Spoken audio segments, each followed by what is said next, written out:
بہت سارے نوجوان محبت کرتے ہیں ہم سے، ہمیں پتا ہے بے انتہا محبت کرتے ہیں. کسی نوجوان کو اٹھا کر میں کہوں یہ لے میرا امامہ میں آج تجھے پہنا دیتا ہوں، خوشی سے وہ لے کر کے جائے. ظاہر سی بات ہے اس کے دل میں اگر میری محبت ہے تو یہ امامہ پہن کر کے نکل جائے. میں اس سے پوچھتا ہوں کہ جب یہ سر پر امامہ ہو تو کیا شراب کی دکان پر کھڑے ہو سکتے ہو؟ کیا کسی آوارہ گردی میں جا سکتے ہو سر کے امامے کی قدر تم رکھے ہوئے؟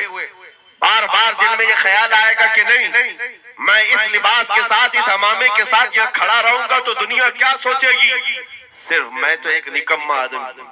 میرے امامے کو پہننے کے بعد تمہارا احساس یہ ہو سکتا ہے کہ مجھے نہ شراب کے اڈے پر جانا ہوگا، نہ تاش کے پتوں پر، نہ ہی آوارہ گردی میں، نہ کسی گلی کوچے میں، بلکہ اسے احترام لازم ہوتا ہے. میرے عزیزوں، میرے امامے کی کیا بات، تمہاری گردن پر تو رسول اللہ کی نسبت کا پٹا ہے. جس جگہ پر ہو صرف اتنا خیال آ جائے کہ میں نبی پاک صلی اللہ علیہ وسلم کا غلام ہوں، کل کو میرے بد عمل کردار سے، میرے کسی برے اخلاق سے دنیا حضور کی طرف انگلی نہ اٹھائے، نبی پاک صلی اللہ تعالیٰ علیہ وسلم کی طرف انگلی نہ اٹھائے. یہ آج آپ کی ضرورت ہے میرے عزیزوں. تمہاری نسبت حضور سے وابستہ ہے تو تمہارا ہر عمل دنیا کے سامنے آئینے کی طرح ہے. جانتے ہو جب عید ہو، بقرعید ہو کہ جلوس عید میلاد ہو، دنیا تمہیں دیکھتی ہے اور پہچاننا چاہتی ہے کہ کون ہے محمد صلی اللہ علیہ وسلم. تم اپنے اخلاق سے سفیر ہو، ترجمان ہو رسول اللہ کے، اپنے اعمال سے حضور پاک صلی اللہ علیہ وسلم کی ترجمانی کر سکتے ہو اور دنیا حضور کی تک پہنچنے کا تم ذریعہ بن سکتے ہو. آج ایک حدیث میں آپ کے سامنے رکھتا ہوں. حضرت عمر فاروق کا دور ہے. ایک شخص مدینہ طیبہ میں قرضہ لیا تھا کسی سے اور قرض چکا نہیں پا رہا تھا، اور وہ بھی صحابی ہیں جن سے قرضہ لیا ہے. انہوں نے آ کر کے مقدمہ کر دیا حضرت عمر کے پاس. توجہ سے حضرت عمر نے اس قرضدار کو بلایا، قرض جس کے اوپر تھا بلایا، کہا کہ ان کا قرضہ کیوں نہیں ادا کرتا؟ کہا میرے پاس کچھ چیز ہے نہیں، ادا کر دوں گا، مجھے مہلت چاہیے، ٹائم چاہیے. کہا کتنا ٹائم؟ بس 2 دن کا وقت دے دیں، میں جاؤں گا اپنے وطن اور آ کر کے مدینے میں ان کا قرضہ ادا کروں گا. لیکن اب وہ پکڑا گیا ہوا آدمی ہے، اس کو چھوڑے تو کس کی ضمانت پر چھوڑے؟ ظاہر سی بات ہے کورٹ میں جب تمہاری گرفتاری ہو جائے، کچہری میں کورٹ میں حاضری ہوتی ہے تو کوئی نہ کوئی ضامن ہوتا ہے جس کی ضمانت پر تمہیں بیل دی جاتی ہے. حضرت عمر نے پوچھا کوئی تمہارا ضمانت لینے والا ہے یا مدینے میں؟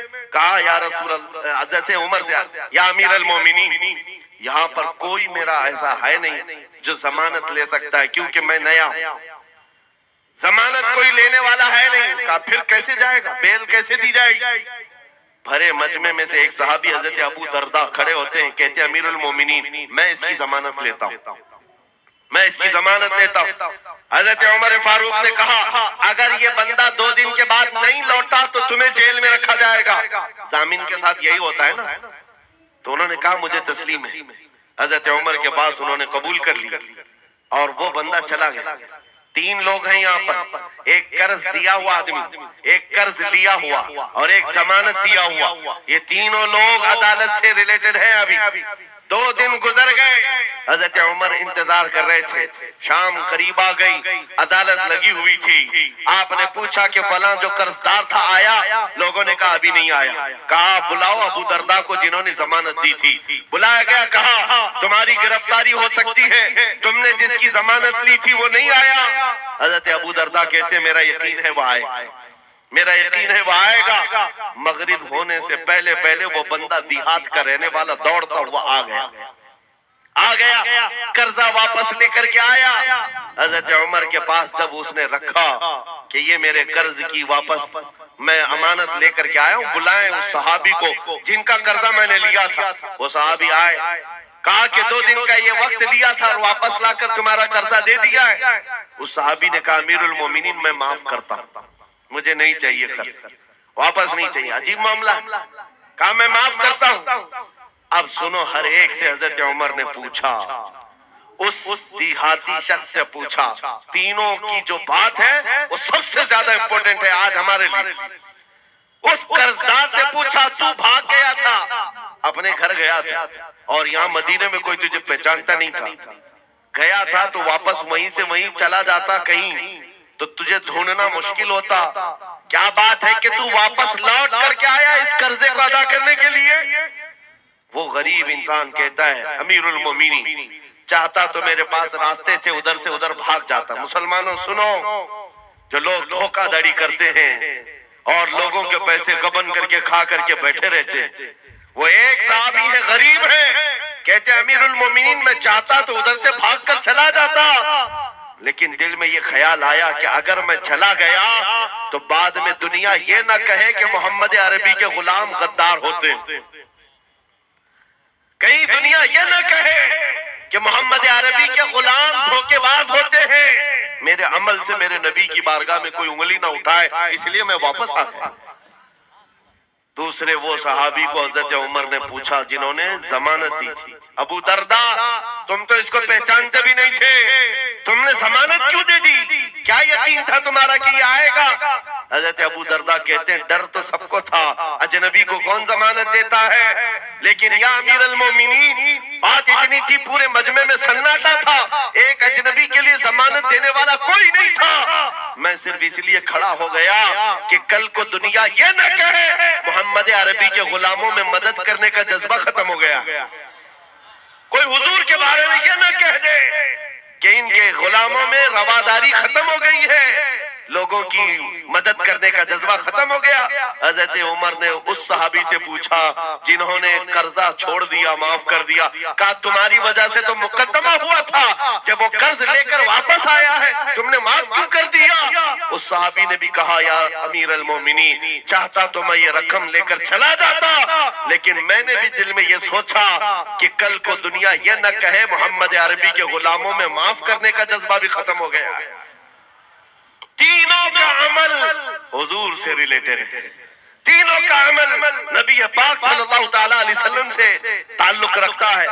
اے سنیو، کیا آج ہمارے ہر عمل کے ساتھ ہمیں یہ نہیں سوچنا چاہیے دکان میں بیٹھ کر ہو سکتا ہے تم 1 روپیہ زیادہ کسی کو ڈال دو، 1 روپیہ سے تمہارا کچھ ہوتا نہیں، لیکن سامنے آئے ہوئے آدمی کا ایمان بگڑ نہ جائے، کہیں تمہارا چہرہ، تمہاری داڑھی، تمہاری ٹوپی تمہارے نام سے وہ دل میں یہ نفرت نہ پال لے کہ محمد عربی کے غلام جھوٹے ہوتے ہیں، نعوذ باللہ۔ تمہارے عمل سے نبی پاک صلی اللہ تعالیٰ علیہ وسلم کی طرف انگلیاں اٹھائی جا سکتی، اس لیے ہونا بھی تو انگلینڈ کی بات ہے، ماضی قریب کی بات ہے، بس میں ایک کنڈکٹر نے ایک نوجوان کو ½ پاؤنڈ جو پینی ہوتی ہے وہاں پر ½ پاؤنڈ زیادہ دے دیا تھا، ٹکٹ پیسے لے کر کے واپس جو چینج دینا تھا ½ پاؤنڈ زیادہ دے دیا تھا، وہ نوجوان نے لے لیا، رکھ لیا، کہا اس کو کیوں لوٹاؤں، اس کو کیوں لوٹاؤں، لے کر بیٹھا رہا، 1 گھنٹے کا سفر تھا، دل میں 2-3 مرتبہ خیال آیا ½ پاؤنڈ لے کر کروں بھی کیا، اس کو دے دیتا ہوں، پھر دل میں خیال آیا اس کو دے کر کیا کروں اس کافر کو، بعد میں اسی کشمکش میں بات ایسی آئی کہ وہ نوجوان کہتا ہے بس سے اترنے سے پہلے میں نے وہ ½ پاؤنڈ کنڈکٹر کو دے دیا، کہا آپ نے 1 گھنٹہ پہلے میرا ٹکٹ نکالا تھا، اس میں یہ ½ پاؤنڈ آپ نے زیادہ مجھے لوٹایا تھا، یہ لے لیجیے آپ کی۔